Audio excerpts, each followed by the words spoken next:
ओम शांति। आज 9 मई 2022 के साकार मधुर महावाक्य हैं। आज की मधुर मुरली में बाबा ने हम बच्चों को चढ़ती कला कैसे हो उसकी बहुत सुंदर विधि बताई। जब हम बाबा के बनते हैं, पुरुषार्थ शुरू करते हैं, तो निरंतर चढ़ती कला होनी चाहिए। उसका साधन है जो बाबा से फरमान मिलते हैं उस पर अच्छी रीति चलते रहो। जिसको हमने आधा कल्प तक पुकारा, द्वापर कलयुग में पुकारते ही रहे, अब वो बाबा आया है तो उन्हें बहुत प्यार से याद करना है, उनके फरमान पर चलना है। बाबा ने याद दिलाया कि मनुष्य माला फेरते हैं, लेकिन वो ये नहीं जानते माला फेरते फेरते युग बीत गए, कैसे हमारी चढ़ती कला फिर उतरती कला हो जाती है। अब चढ़ती कला का समय है। गाते हैं चढ़ती कला तेरे भाने सर्व का भला।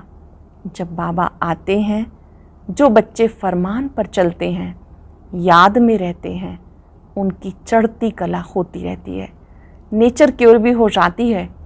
बाबा ने कहा याद में रहो, याद में रह के सेवा करो, काया निरोगी बन जाएगी, नेचर क्योर भी हो जाएगी। जो बच्चे याद में रह के सेवा करते हैं उन्हें बहुत खुशी होती है। माला भी फेरते हैं मनुष्य, लेकिन यहाँ पर तुम बच्चे याद में रहते हो। जब आप याद करते हो तो आप आत्मा सद्गति को प्राप्त करती है। बहुत ही गुह्य बात बाबा ने बताई कि जब आप किसी को ज्ञान सुनाते हैं तो बाबा स्वयं आकर कई बार मुरली चलाते हैं, समझाते हैं, सामने वाले का कल्याण हो जाता है। तो कई बच्चे सोचते हैं कि ये मैंने किया। बाबा ने कहा ये कल्याण का कार्य बाबा कराते हैं। बुद्धि में सदा बाबा याद रहे, कभी भी अहंकार में नहीं आना कि मैंने किया। फिर कोई ना कोई माध्यम बनता है जो हमें बाबा के साथ परिचय कराता है। हमें याद बाबा को करना है। बाबा ने कहा जैसे किसी कन्या की सगाई होती है तो कन्या ब्राह्मण को याद नहीं करती है, पति को याद करती है। आपको भी किसी देहधारी को याद नहीं करना, विदेही बन विदेही बाबा को याद करना है। सुनते हैं बाबा के मधुर बोल, बाबा के शब्दों में। बाबा कहते हैं मीठे बच्चे, जिस बाप को तुमने आधा कल्प याद किया, अब उसका फरमान मिलता है तो उसे पालन करो, इससे तुम्हारी चढ़ती कला हो जाएगी। जिस बाप को तुमने आधा कल्प याद किया, अब उसका फरमान मिलता है, उसे पालन करो, इससे तुम्हारी चढ़ती कला हो जाएगी। कुछ न तुम बच्चों को अपनी नेचर की ओर आप ही करनी है। कैसे? एक बाप की याद में रहने से और याद की यात्रा में रहने से, यज्ञ की प्यार से सेवा करने से नेचर क्योर हो जाती है। क्योंकि याद से आत्मा निरोगी बनती है, सेवा से अपार खुशी रहती है। तो जो याद और सेवा में बिजी रहते हैं उनकी नेचर क्योर होती रहती है। जो याद और सेवा में बिजी रहते हैं उनकी नेचर क्योर होती रहती है। गीते तूने रात गवाई सोए के, दिवस गवायो खाए। ओम शांति। बच्चों ने गीत सुना, मालाएं फेरते फेरते युग बीते। कितने युग? 2 युग। सतयुग त्रेता में कोई भी माला नहीं फेरते। कोई की बुद्धि में ये नहीं है कि हम ऊंच जाते हैं फिर नीचे आते हैं। हमारी अब चढ़ती कला होती है, हमारी अर्थात भारत की। जितनी भारतवासियों की चढ़ती कला उतरती कला होती है उतना और किसी की नहीं। भारत ही श्रेष्ठाचारी भ्रष्टाचारी बनता है, भारत ही निर्विकारी, भारत ही विकारी। और खंडों व धर्मों से इतना ताल्लुक नहीं है, वह कोई हेवन में नहीं आते। भारतवासियों के ही चित्र हैं। बरोबर राज्य करते थे तो बाबा समझाते अब तुम्हारी चढ़ती कला है। जिसका हाथ पकड़ा है वह तुम्हें साथ ले जाएंगे। जिसका हाथ पकड़ा है वो साथ ले जाएंगे। हम भारतवासियों की चढ़ती कला है। मुक्ति में जाकर फिर जीवन मुक्ति में आएंगे। आधा कल्प देवी देवता धर्म का राज्य चलता है। 21 पीढ़ी चढ़ते हैं फिर उतरती कला हो जाती। कहते चढ़ती कला तेरे भाने सर्व का भला। आज सर्व का भला होता है ना, परंतु चढ़ती कला और उतरती कला में तुम आते हो। इस समय भारत जितना कर्ज लेता है उतना और कोई नहीं लेते। बच्चे जानते हमारा भारत सोने की चिड़िया था, बहुत साहूकार था। अभी भारत की उतरती कला पूरी होती। विद्वान आदि तो समझते हैं कलयुग की आयु अर्जुन 40,000 वर्ष चलनी है, बिल्कुल घोर अंधियारे में है। समझाना भी बड़ा युक्ति से है, नहीं तो भगत लोग चमक जाते हैं। पहले 2 परिचय बाबा का। सबसे पहले तो 2 बाबा का परिचय। भगवान वाच गीता सबका माई बाप है, वर्षा गीता से मिलता है, बाकी सब है उनके बच्चे। बच्चों से वर्षा मिल ना सके, तुम बच्चों को गीता से वर्षा मिल रहा है ना। गीता माता का फिर पिता भी है। बाइबल आदि को भी माता नहीं कहेंगे। तो पहले पूछना ही ये है कि परम पिता परमात्मा से क्या संबंध है, क्या ताल्लुक है। सभी का बाप एक है, सब आत्माएं भाई भाई हैं, एक बाप के बच्चे। बाप मनुष्य सृष्टि रचते प्रजापिता ब्रह्मा द्वारा, तो फिर तुम आपस में भाई बहन हो जाते, जरूर पवित्र रहते होंगे। पतित पावन बाप आकर तुम्हें पावन बनाते हैं युक्ति से। पतित पावन बाप पावन बनाते हैं युक्ति से। बच्चे जानते हैं पवित्र बनेंगे तो पवित्र दुनिया के मालिक बनेंगे। बहुत भारी आमदनी है। कौन ऐसा होगा जो 21 जन्म की बादशाही लेने के लिए पवित्र नहीं बनेगा। और फिर श्रीमत भी मिलती है। जिस बाप को आधा कल्प याद किया, उनका फरमान तुम नहीं मानेंगे क्या? उनके फरमान पर नहीं चलेंगे तो पाप आत्मा बन जाएंगे। बाबा के फरमान पर ना चलने से पाप आत्मा बन जाएंगे। ये दुनिया है पाप आत्माओं की, राम राज्य पुण्य आत्माओं की दुनिया, रावण राज्य पाप आत्माओं की दुनिया। अब तुम बच्चों की चढ़ती कला है, तुम विश्व के मालिक बनते हो। कैसे गुप्त बैठे हो, सिर्फ बाबा को याद करना है। माला आदि फेरने की बात नहीं, बाबा को याद करते हुए तुम काम करो। याद करते करते याद में रह के सेवा करो। बाबा आपके यज्ञ की सेवा स्थूल सूक्ष्म दोनों हम कैसे इकट्ठे करते हैं, बाबा ने फरमान किया ऐसे याद करो। नेचर क्योर कराते हैं ना, तुम्हारी आत्मा क्योर होने से शरीर भी क्योर हो जाएगा। सिर्फ बाप की ही याद से तुम पतित से पावन बनते हो। पावन भी बनो और यज्ञ की सेवा भी करते रहो। सर्विस करने से बहुत खुशी होगी। हमने इतना समय बाबा की याद में रहकर अपने को निरोगी बनाया अथवा भारत को शांति का दान दिया। भारत को तुम शांति और सुख का दान देते हो श्रीमत पर। दुनिया में आश्रम तो ढेर हैं, परंतु वहाँ कुछ भी है नहीं। उनको ये पता नहीं 21 पीढ़ी स्वर्ग का राज्य कैसे मिलता है। तुम अब राजयोग की पढ़ाई करते हो। वो लोग कहते हैं गॉड फादर आ गया, कहीं है जरूर, सो तो जरूर होगा ना। विनाश के लिए बॉम्ब्स निकल चुके हैं, जरूर बाप ही हेवन की स्थापना और हेल का विनाश कराते होंगे। ये तो नरक है, कितनी लड़ाई मारा मारी है, बहुत डर है। बच्चों को कैसे भगा के ले जाते, कितने उपद्रव होते। अब तुम जानते हो ये दुनिया बदल रही है, कलयुग बदल फिर सतयुग हो रहा है। हम सतयुग की स्थापना में बाबा के मददगार हैं। हम सब सतयुग की स्थापना में बाबा के मददगार हैं। ब्राह्मणी मददगार होते हैं। प्रजापिता ब्रह्मा से ब्राह्मण पैदा होते, वह कुख वंशावली तो मुमुख वंशावली। वह ब्रह्मा की संतान तो हो ना सके, तुम्हें अडॉप्ट किया जाता। तुम ब्राह्मण हो, ब्रह्मा की औलाद। प्रजापिता ब्रह्मा तो संगम परी हो सकता है, ब्राह्मण सो फिर देवी देवता बनते हैं। तुम उन ब्राह्मणों को भी समझा सकते हो कि तुम कुख वंशावली हो। कहते हो ब्राह्मण देवी देवताए नमः। ब्राह्मणों को भी नमस्ते, देवताओं को भी नमस्ते करते हैं, परंतु ब्राह्मणों को नमस्ते तब करें जबकि अभी हों। समझते हैं ये ब्राह्मण लोग हैं, तन मन धन से बाबा की श्रीमत पे चलते हैं। वह ब्राह्मण जिस्मानी यात्रा पर ले जाते, ये तुम्हारी है रूहानी यात्रा। तुम्हारी यात्रा कितनी मीठी है। वह जिस्मानी यात्राएं ढेर हैं, गुरु लोग भी ढेर हैं। ये रूहानी यात्रा कितनी मीठी है। जब हम बाबा को याद करते हैं, गुरु लोग भी ढेर हैं, सबको गुरु कह देते। अब तुम जानते हो मीठे शिव बाबा की मत पर चल, उनसे वर्षा ले रहे हैं ब्रह्मा द्वारा। वर्षा शिव बाबा से लेते हैं।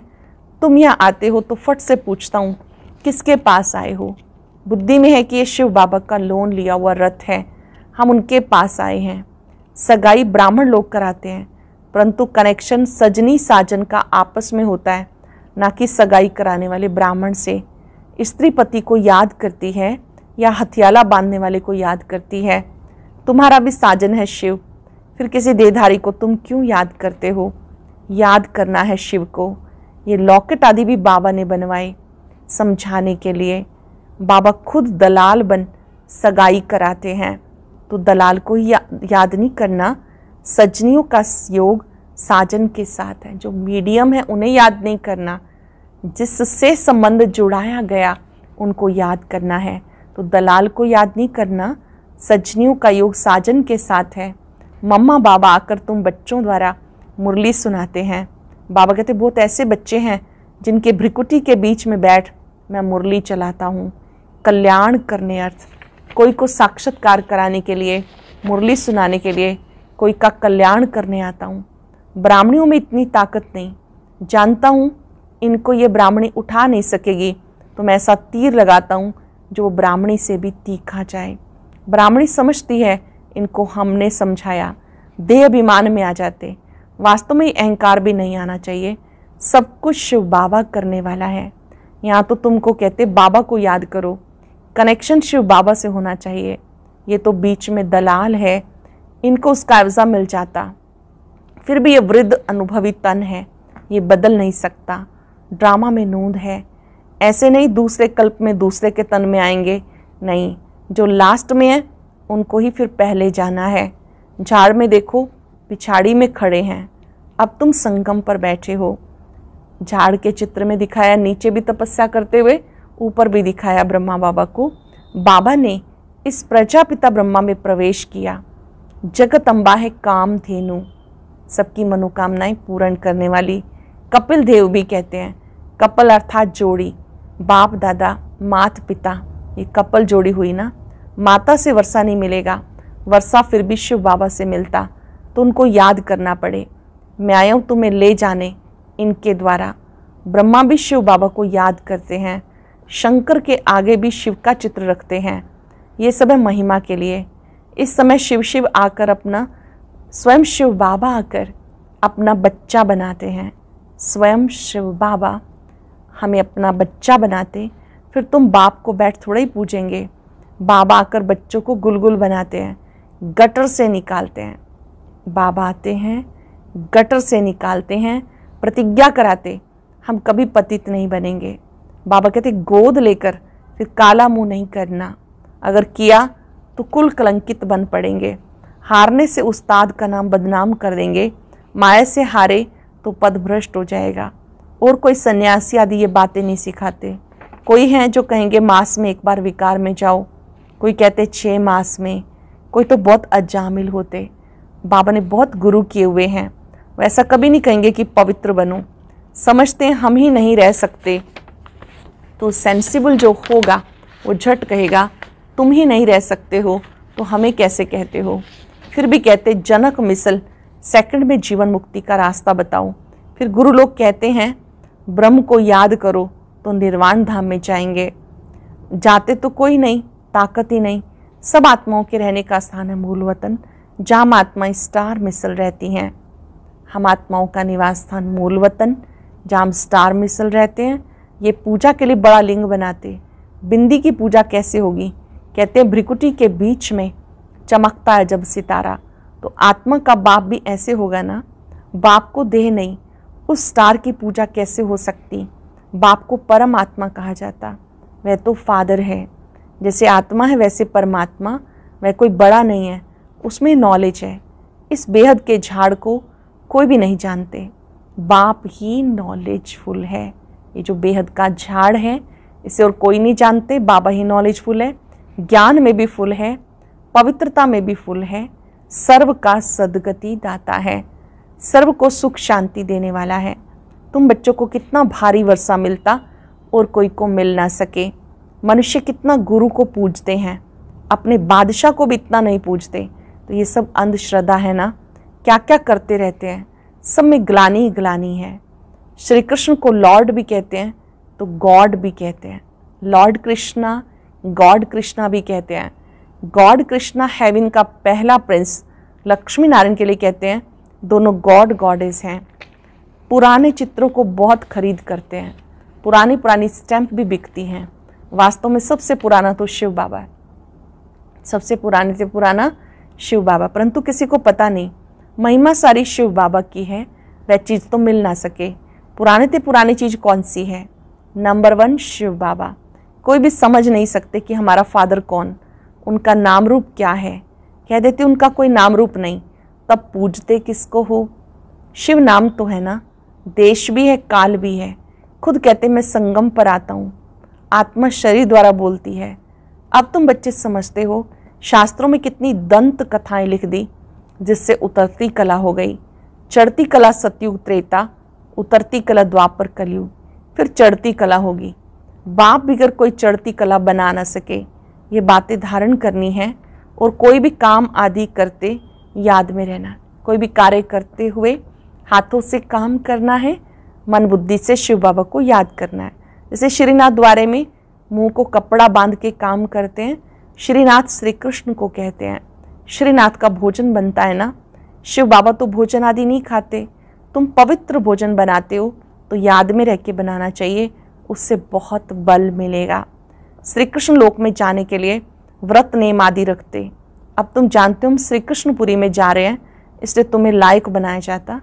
तुम बाबा को याद करते हो, फिर बाबा गारंटी करते हैं तुम कृष्णपुरी में जरूर जाएंगे। बाबा गारंटी करते हैं, बाबा को याद करो तो आप श्री कृष्णपुरी में जरूर जाएंगे। तुम जानते हो हम अपने लिए श्री कृष्णपुरी स्थापन कर रहे हैं, फिर हम ही राज्य करेंगे। जो श्रीमत पर चलेंगे वो कृष्णपुरी में आएंगे। लक्ष्मी नारायण से भी अधिक श्री कृष्ण का नाम बाला है। श्री कृष्ण छोटा बच्चा है तो महात्मा के समान है। बाल अवस्था सतो प्रधान है, इसलिए श्री कृष्ण का नाम जास्ती है। अच्छा, मीठे मीठे सिक्के रहे बच्चों प्रति माता पिता बाप दादा का याद प्यार गुड मॉर्निंग। रूहानी बाप की रूहानी बच्चों को नमस्ते। रूहानी बच्चों की रूहानी बाप दादा को नमस्ते, गुड मॉर्निंग। शुक्रिया बाबा, शुक्रिया। धारणा के लिए सार। पहली पॉइंट है अपना पूरा कनेक्शन एक शिव बाबा से रखना है। कभी किसी भी देहधारी को याद नहीं करना, कभी अपने उस्ताद का नाम बदनाम नहीं करना, बाबा का नाम बदनाम नहीं करना। अपने द्वारा यदि किसी का कल्याण होता है तो मैंने इसका कल्याण किया, इस अहंकार में नहीं आना। ये भी देह अभिमान है। किसी के लिए ये नहीं सोचना इसका कल्याण मैंने किया, ये भी देह अभिमान है। कराने वाले बाप को याद करना है, कल्याण कराने वाले बाप को याद करना है। बहुत ही स्पेशल वरदान। अमृत वेले 3 बिंदियों का तिलक लगाने वाले, क्यों क्या की हलचल से मुक्त अचल अडोल भव।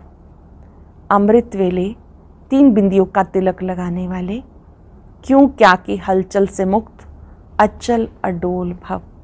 बाप दादा सदा कहते हैं रोज अमृत वेले 3 बिंदियों का तिलक लगाओ। आप भी बिंदी, बाबा भी बिंदी, जो हो गया, जो हो रहा है, नथिंग न्यू, फुल स्टॉप भी बिंदी। ये 3 बिंदी का तिलक लगाना अर्थात स्मृति में रहना, फिर सारा दिन अचल अडोल रहेंगे। 3 बिंदियों का तिलक लगाएंगे तो सदा अचल अडोल रहेंगे। क्यों क्या की हलचल समाप्त हो जाएगी। जिस समय कोई बात होती है उस समय फुल स्टॉप लगाओ। जिस समय कोई बात होती है फुल स्टॉप लगाओ। नथिंग न्यू, होना था हो रहा है, साक्षी बनकर देखो, आगे बढ़ते चलो। जो होना था वो हो रहा है, साक्षी होकर देखो, आगे बढ़ते चलो। स्लोगन है परिवर्तन शक्ति द्वारा व्यर्थ संकल्पों के बहाव का फोर्स समाप्त कर दो तो समर्थ बन जाएंगे। परिवर्तन शक्ति द्वारा व्यर्थ संकल्पों के बहाव का फोर्स समाप्त कर दो तो समर्थ बन जाएंगे। आज तीनों बिंदियों को यूज़ करेंगे, प्रैक्टिस करेंगे। मैं व्यर्थ से मुक्त अचल अडोल आत्मा हूँ। क्या क्यों से मुक्त अचल अडोल आत्मा हूँ। और अब सुनते हैं आज का अव्यक्त ज्ञान मोती। ये एक बहुत संस्कारितापूर्ण वीडियो है, जरूर देखें, कोई भी मिस ना करे।